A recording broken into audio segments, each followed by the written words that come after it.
Your HomeLink Universal Transceiver's control buttons are located along the bottom of your rearview mirror.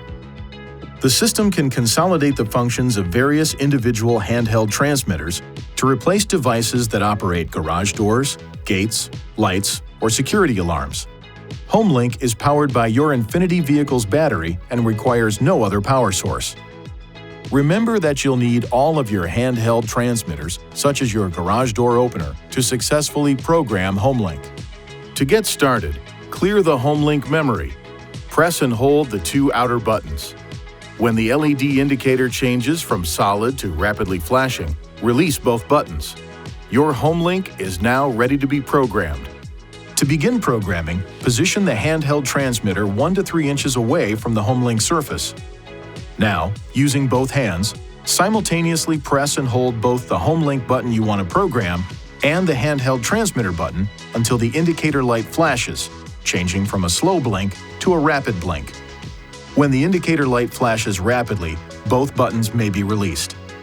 The rapidly flashing light indicates that the device has been successfully programmed.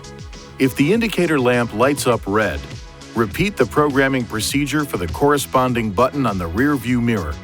When doing so, vary the distance between the handheld transmitter and the rear view mirror.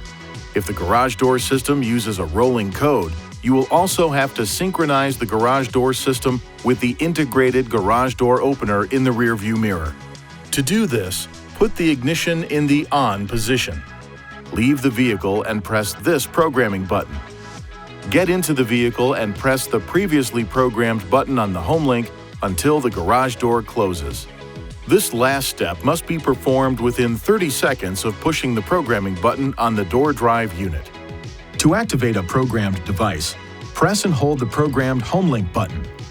If the indicator light is solid, training is complete, and your device should activate when the HomeLink button is pressed and released. If the indicator light blinks rapidly for 2 seconds and then turns to a solid light, there are additional steps required to program your device. See your owner's manual for more information. If you have any questions or are having difficulty programming your HomeLink buttons, please refer to the HomeLink website at www.homelink.com or call 1-800-355-3515. Please see your owner's manual for important safety information, system limitations, and additional operating and feature information.